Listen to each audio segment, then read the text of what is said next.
یہ تقوی حاصل کرنے کا سب سے بہترین راستہ. اور تقوی کیوں ضروری ہے؟ اب آپ کے روزے سے کچھ حاصل ہوا نہیں ہوا آپ کو دیکھنا بھی ہے.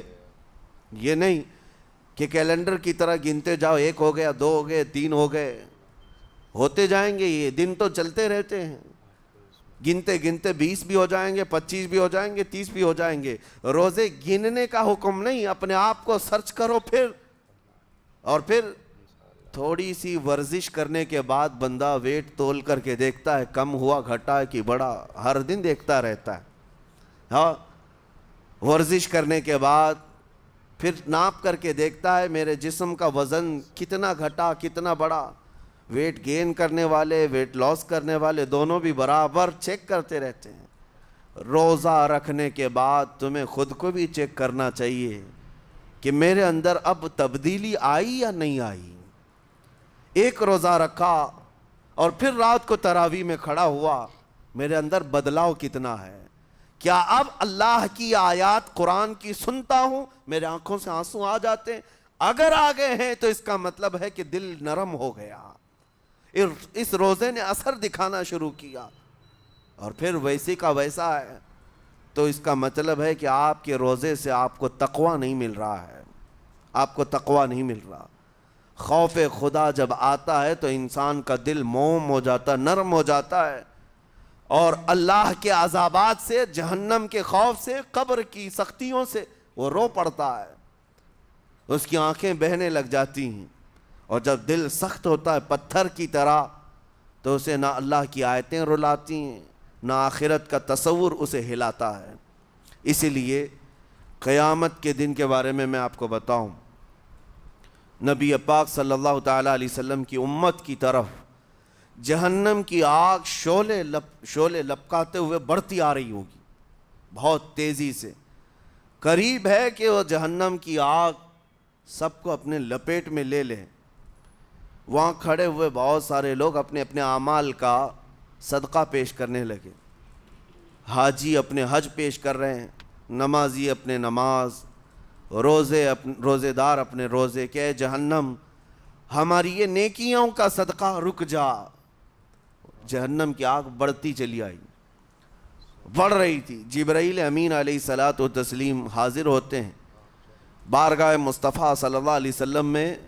ایک پانی کا پیالہ انہوں نے پیش کیا اور کہا یا رسول اللہ صلی اللہ علیہ وسلم یہ پانی آپ اس آگ پر چھڑک دیں.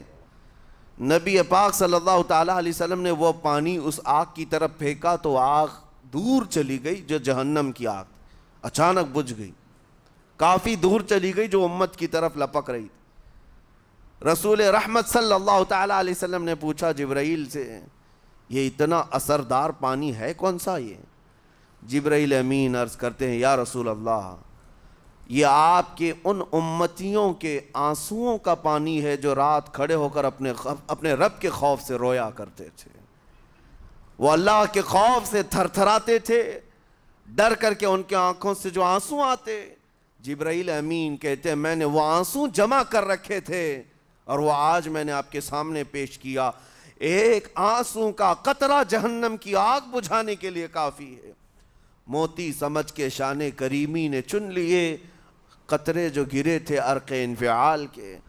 عزیزان گرامی وقار، یہی وہ تقوی ہے، یہی وہ خوف خدا ہے جس کے متعلق اللہ قرآن میں فرماتا ہے لعلکم تتقون، تاکہ تمہیں تقوی مل جائے. اسی لیے روزے رکھے گئے ہیں، روزے فرض کیے گئے ہیں. تمہارا دل اگر سخت کا سخت ہی رہ گیا تو روزے اثر نہیں کر رہے ہیں، روزے اثر نہیں کر رہے. اور ظاہر سی بات ہے کاموں میں برکت نیت سے ہوتی ہے، کسی بھی عمل میں برکت اچھی نیت سے ہوتی ہے. اگر کوئی روزہ اس لیے رکھ رہا ہے، جیسے بہت سارے فائدے گنائے جاتے ہیں نا، روزہ رکھنے سے کینسر نہیں ہوتا، روزہ رکھنے سے جسم کے فاسد مادے ختم ہو جاتے ہیں، نکل جاتے ہیں. ڈاکٹرز بھی مشورہ دیتے ہیں مہینے میں 1 مرتبہ، ہفتے میں 1 مرتبہ باڈی کو فری چھوڑنا چاہیے. تو یہ تو جسمانی فائدے تو رکھے گئے ہیں، لیکن اگر تم روزہ اس نیت سے رکھ رہے ہو کہ میری باڈی صحیح ہوتی رہے تو گویا کہ تم تو اپنی دنیاوی غرض سے روزہ رکھ رہے تھے. یہ فائدے تو ملنا ہی ملنا ہے، یہ فائدے یوں بھی ملیں گے اللہ تعالیٰ کی طرف سے آپ کو، لیکن نیت وہ نہیں. روزہ رکھنے کی نیت یہ ہو کہ میرا رب مجھ سے راضی ہو جائے اور مجھے رب تبارک و تعالیٰ کا خوف اور تقوی حاصل ہو جائے. نیت میں برکت ہے، اور جن کاموں کو آپ اچھی نیت سے کریں گے اسی طرح ان کاموں میں اثر بھی پیدا ہوگا. روزہ رکھنے سے پہلے آج نیت یہی کریں کہ مولا تعالیٰ یہ روزہ میرے تمام برے اعمال کے لیے کفارہ ہو جائے، یہ ڈھال بن جائے. جانتے ہیں آپ اپنے نفس امارہ کو روکنے کا سب سے بہترین آلہ بھوک ہے. بھوک، جتنا آدمی بھوک کے ذریعے سے اپنے نفس کو مار سکتا ہے دوسری کوئی چیز نہیں. آپ دیکھیں اس رمضان المبارک میں بہت ساری حلال چیزیں آپ کو حرام کر دی گئی ہیں، یعنی سحری سے لے کر افطاری تک. میں یہ نہیں کہہ رہا کہ شراب پینا حرام ہے، نشہ کرنا حرام ہے، وہ تو پوری زندگی بھر حرام ہے. لیکن آپ کو چاول روٹی تو حلال ہے نا، سبزے سیب پھل فروٹ تو حلال ہے، لیکن یہ حلال چیزیں بھی اللہ نے آپ پر حرام رکھی ہیں، روزے کے عالم میں نہیں کھا سکتے. سحری سے لے کر افطار تک یہ حلال لقمے، پانی تو حلال ہے، پاک ہے، لیکن آپ کے لیے روزے کے عالم میں حرام ہے. اسی طرح شادی شدہ مرد اپنی عورت کے ساتھ زندگی بھر کبھی بھی جمع کر سکتا ہے، رات میں سو سکتا ہے، لیکن حالت روزہ میں وہ حلال کام بھی حرام ہے. حلال کام بھی حرام ہے، اپنی عورت سے جمع کرنا حالت روزہ میں کیوں روکا گیا؟ کھانا پینا بھی حلال تھا، عورتوں کے ساتھ شباشی بھی حلال تھی، لیکن روزے کے عالم میں ان حلال چیزوں کو روکا گیا. تو آپ سوچ سکتے ہیں اس چیز کو؟ سوچ سکتے؟ وجہ یہ ہے کہ حلال چیزوں سے آپ کو روک کر بڑے حرام چیزوں سے بچانا مقصود ہے. آج اگر اپنے آپ میں اتنا کنٹرول کر لے جاؤ کہ چند حلال چیزوں سے دن بھر بچ سکتے ہو، انشاءاللہ رمضان کے بعد بڑی حرام چیزوں سے بھی اللہ آپ کو محفوظ رکھے گا. میرے عزیزو، برا ہے ان لوگوں کا جن کو میرے آقا صلی اللہ تعالیٰ علیہ وسلم نے دعائے ہلاکت فرمائی. اس سے بدنصیب کوئی ہو سکتا ہے جن کے لیے رسول رحمت صلی اللہ تعالیٰ علیہ وسلم کی دعائے ہلاکت ہوئی ہو؟ حضور صلی اللہ تعالیٰ علیہ وسلم ایک دن مسجد نبوی شریف میں تشریف لے جا رہے تھے. منبر پر آپ نے قدم رکھا، آمین کہا. پھر دوسرے زینے پر قدم رکھا، آمین کہا. تیسرے زینے پر قدم رکھا، آمین کہا. خطبہ مکمل کیا. صحابہ نے پوچھا یا رسول اللہ صلی اللہ علیہ وسلم، ہر زینے پر آپ قدم رکھتے ہوئے آمین کس لیے کہہ رہے تھے؟ سنو، رسول پاک صلی اللہ علیہ وسلم ارشاد فرماتے ہیں کہ میں جب پہلے زینے پر قدم رکھا تو سید الملائکہ جبرائیل امین آئے اور دعا کرنے لگے. کیا دعا کیا؟ یوں کہا، یا رسول اللہ صلی اللہ علیہ وسلم، وہ شخص ہلاک و برباد ہو جائے جو آپ کا نام سنے اور پھر اس کے بعد درود نہ بھیجے. حضور فرماتے میں نے آمین کہا. حضور کا نام سنتے ہی آپ کی زبانوں پر درود آ جانا چاہیے. اللہم صلی علی سیدنا محمد وآلہ وصحبہ وبارک وسلم. میرے آقا فرماتے ہیں دوسرے زینے پر قدم رکھا تو جبرائیل امین نے یوں کہا، یا رسول اللہ صلی اللہ علیہ وسلم، وہ شخص ہلاک و برباد ہو جائے جو زندگی میں اپنے ماں اور باپ میں سے کسی ایک کے بڑھاپے کو پایا اور ان کی خدمت کر کے جنت نہیں حاصل کر سکا بلکہ ان کو ایسے ہی چھوڑے رکھا، ایسا شخص برباد ہو جائے. حضور فرماتے میں نے آمین کہا. پھر جبرائیل امین نے کہا تیسرے زینے پر قدم رکھتے ہی. میرے آقا فرماتے ہیں جبرائیل نے یوں دعا کی کہ اے اللہ کے رسول، وہ شخص ہلاک و برباد ہو جائے جو رمضان کا مہینہ پایا لیکن اس کا ادب نہیں کر سکا، اس کا احترام نہیں کر سکا. حضور فرماتے میں نے اس پر بھی آمین کہا. جس کی ہلاکت کے لیے جبرائیل امین دعا کر رہے ہوں اور اس دعا پر سید الانبیاء آمین کہہ رہے ہوں، ایسے شخص کی بربادی کا کیا انجام ہو سکتا ہے؟ وہ کتنا بد نصیب ہوگا. اسی لیے میرے عزیزوں، مسلمانوں میں یہ رواج ہی نہیں ہونا چاہیے کہ اٹھ کر کے پوچھتے رہیں روزہ ہے کہ نہیں ہے، روزہ ہے کہ نہیں ہے. مسلمان ہے تو روزہ ہے، اور یہ کوئی آپشنلی عبادت نہیں ہے. کہ 4 رکھ لیا 2 نہیں رکھا، آپشنلی نہیں، یہ فرض عین ہے۔ ایک روزے کو چھوڑنے کا گناہ فرمایا گیا 600 سال تک اسے دوزخ میں رکھا جائے گا، 600 سال تک۔ یہ معمولی چیز نہیں ہے۔ اور جن کے پچھلے روزے قضا ہو چکے ہیں معاف نہیں ہوں گے، تھپڑ مار لیں گال پہ، توبہ توبہ کر لیں، معاف نہیں ہوں گے۔ توبہ تو کرنے کے ساتھ ساتھ قضا بھی کرنا ہوگا۔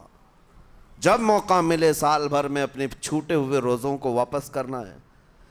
اس کی اہمیت میں آپ کو بتا دوں، ایک روزہ اگر جان بوجھ کر کے کسی نے توڑا یا چھوڑا تو جانتے ہیں اس کا کفارہ کیا ہے؟ اس کا کفارہ یہ ہے کہ اس کے بدلے میں دوسرے دنوں میں 60 روزے کنٹینیو رکھے۔ رمضان کا ایک روزہ پورا کرنے کے لیے 60 روزے رکھنے پڑ جائیں گے۔ ہاں اگر کسی عذر کی وجہ سے، کسی تکلیف کی وجہ سے چھوڑا تھا، بیمار تھا یا سفر میں تھا یا تکلیف کی شدت تھی، اس وجہ سے روزہ چھوڑا تھا، تو اس کے بدلے میں ایک روزے کی قضا ایک ہی روزہ ہوگی۔ لیکن بغیر کسی عذر کے، شہوت کی وجہ سے، نفس پرستی کی وجہ سے توڑا تھا یا چھوڑا تھا تو پھر 60 روزے رکھنے پڑ جائیں گے۔ اس سے اندازہ ہوتا ہے کہ ایک روزے کی اہمیت کیا ہے رمضان کے۔ اسی لیے میرے عزیزو، یہ روزے آسان ہیں، روزے آسان ہیں، اس کو رکھ لو، اس کی جزا بہت بڑی ہے، اس کی جزا بہت بڑی۔ ویسے بھی آپ دوسرے دنوں میں لیٹ ناشتہ کرنے کے بھی عادی ہیں۔ ممبئی والوں کا تو حال یہ ہی ہے، 12 بجے کے بعد 1 بجے 2 بجے تو ان کے ناشتے ہوتے ہیں، دوپہر کا کھانا تو شام 5 بجے ہو رہا ہوتا ہے۔ بس وہ ناشتہ سکپ کرنا ہے، دوپہر کے کھانے جو آپ کے ہوتے ہیں اس سے اور تھوڑا ایکسٹینڈ کر لیں تو افطاری کا وقت آ جاتا ہے۔ کوئی بہت بڑی دقت کی بات نہیں، کوئی بہت بڑے بوجھ کی بات نہیں، آسان ہے۔ آج الحمدللہ ہمارے 5 سال 6 سال کے بچے روزہ رکھ لیتے ہیں، تو بڑوں کو تو اللہ نے جو طاقت عطا کی ہے، روزہ ہرگز ترک مت کرو۔ لیکن ساتھ میں آج یہ میسیج ضرور دوں گا، نیت یہ کرو کہ مجھے تقوی مل جائے، مجھے پرہیزگاری مل جائے۔ اور یہ آپ کو خود چیک کرنا ہوگا، روزانہ رات کو نماز میں کھڑے ہو جاؤ تراویح کے، دیکھو کہ کتنی تبدیلی آ رہی ہے۔ آج میں نے روزہ افطار کیا، میرے اندر بدلاؤ آیا کہ نہیں آیا؟ اور اگر نہیں آ رہا ہے، کوئی تبدیلی نہیں آ رہی ہے، تو اس کا مطلب ہے آپ تقوی نہیں حاصل کر رہے، آپ تو روز مرہ کی روٹین پر چل رہے ہو۔ روٹین پر چلنے کا مطلب یہ روزہ نہیں ہے۔ روزہ تقوی دے کر جاتا ہے بندے کو، روزہ خوف خدا دے کر جاتا ہے بندے کو۔ اسی لیے میرے عزیزو، آج دیکھیں آپ بہت ساری برائیوں سے رمضان میں بچ جاتے ہیں، تھوڑی اور محنت کی ضرورت ہے۔ ہم نے دیکھا ہے بہت سارے گھروں میں، باقی عیاش گھروں کی مجھے کوئی وہ نہیں ہے، ان سے کوئی لینا دینا نہیں، لیکن نارمل مسلمانوں کے گھروں میں بھی ہوتا یہ ہے، عورتیں بچوں کو تلقین کرنا شروع کر دیتی ہیں، گانے بند کرو، ٹی وی بند رکھو، بہت ساری چیزیں بند رکھو کہ رمضان آیا ہوا ہے۔ اور رمضان میں اگر ٹی وی لگا بھی لیا تو کچھ اسلامک چیزیں دیکھنے لگ گئے۔ ماحول تم نے خود ہی بدلا ہے اپنے گھر میں، کچھ چیزوں کو آپ نے بدلا ہے اور کچھ چیزوں کا ادب آپ نے کرنا شروع کیا ہے۔ اسی کو اور تھوڑی سی محنت کے ساتھ بڑھا لیا جائے، قسم رب ذوالجلال کی ہر برائی رمضان میں ہی آپ سے ختم ہو جائے گی۔ جس کی کوئی چیز چھوڑنے پر نہیں چھوٹتی ہے، وہ رمضان میں کر کے دیکھ لے، اللہ کی بارگاہ میں یاد کرے کہ مولا دن بھر میں تیری رضا کے لیے بچ رہا ہوں، مجھے میری باقی زندگی میں ان گناہوں سے بچا لے۔ وہ رحمان ہے، جب وہ تمہیں اس کے بدلے میں جنت دیتا ہے تو یہاں برائیاں کیوں نہیں چھڑواتا؟ یقیناً وہ برائیوں کو تم سے دور کرے گا۔ قرآن کا فرمان عالی شان، لعلکم تتقون، اسی پر میں نے آپ کے سامنے بات رکھی ہے۔ روزے اس لیے فرض کیے گئے ہیں تاکہ تمہیں تقوی مل جائے، پرہیزگاری مل جائے۔ بعض لوگوں کو دیکھا گیا ہے رمضان المبارکہ میں بھی وہ اپنی بری حرکات سے باز نہیں آئے، ان کی روٹین ویسی ہی جاری رہی، نعوذ باللہ نظروں کی خطائیں بھی باقی رہیں۔ اور سب سے بری چیز یہ ہے کہ رمضان میں شیطان کی نیابت اگر کوئی کر رہا ہوتا ہے تو تمہارا یہ موبائل فون ہے۔ اکثر لوگ یہ سمجھتے ہیں کہ اس موبائل فون کو ہم استعمال کرتے ہیں تاکہ ٹائم پاس ہو جائے، روزہ کا وقت قریب آ جائے۔ اس ٹائم پاس کے چکر میں تم کیا کیا دیکھتے رہ جاتے ہو اور کہاں تک یہ چیزیں پہنچاتی ہیں تمہیں اندازہ بھی نہیں ہوتا، احساس بھی نہیں ہوتا۔ تو تمہاری رہی صحیح عبادت کو بھی یہ ہضم کر جاتا ہے، کھا جاتا ہے۔ اس کے استعمال پر اگر کنٹرول ہے تو خوب استعمال کرو، لیکن کنٹرول نہیں ہے تو اے نوجوانوں اس کا بھی روزہ رکھو، اس انٹرنیٹ کی بلاؤں سے محفوظ ہو جاؤ۔ اس لیے کہ بہتوں کو میں نے دیکھا ہے، ان کے دن بھر اور رات بھر رمضان میں سوشل نیٹ ورکس پر مصروفیت ویسی کی ویسی ہے جیسے دوسرے دنوں میں تھی۔ وہ رات بھر چیٹنگ میں بھی مصروف ہیں، ایک دوسرے کو ادھر ادھر بھیجنے میں بھی مصروف ہیں، ساری چیزیں جوں کی توں چل رہی ہیں۔ تو تمہارے موبائل نے تمہیں تقوی سے بہت دور رکھا ہے، تمہیں رب تعالیٰ کے قریب ہونے نہیں دیتا۔ اپنے آپ کو بدل لو۔ ظاہر سی بات ہے یہ سخت چیز ہے، اگر کوشش کرو گے تو بچ جاؤ گے، اور تقوی اتنی آسانی سے تو نہیں ملتا۔ اپنے آپ کو سٹرگل کرو، انشاءاللہ العزیز دل پاک ہو جائے گا، پھر آپ کو اپنی زندگی کے اندر جو اجالے نظر آئیں گے وہ خود آپ محسوس کریں گے، آپ محسوس کریں گے۔ گناہوں کے اندھیروں نے دل پر ایسی کالک رکھی ہے کہ آپ کو کچھ بھی یہاں پر سمجھ میں نہیں آتا، ورنہ نمازوں کا لطف ایسا ہے، قرآن کا مزہ ایسا ہے، جسے یہ لگ جائے دنیا کی کوئی نعمت اس کے سامنے ہیچ نظر آتی ہے، کوئی چیز اسے اچھی نہیں لگتی۔ لیکن کب؟ جب اسے تقوی کا اجالا حاصل ہو جائے۔ میرے عزیزو، اللہ کریم کی بارگاہ میں دعا گو ہوں، مولا قدیر و جبار ہم سب کو تقوی و پرہیزگاری عطا فرمائے، اور ہم سب کے روزوں سے اللہ تعالی ہمیں پرہیزگاری عطا فرمائے۔ ان روزوں کے انوار اور برکات اور رمضان کے احترام کی ہمیں توفیق عطا فرمائے۔ مولا کریم تیری خشیت سے اور تیرے خوف سے آنکھیں جو بھیگتی ہیں ان آنکھوں میں ہمارا شمار فرما دے، تیرے یاد میں رونے والے بندوں میں ہم سب کو شامل فرما۔ وصلی اللہ تعالی علی خیر خلقی محمد وآلہ واصحابہ اجمعین، وآخر دعوانا ان الحمد للہ۔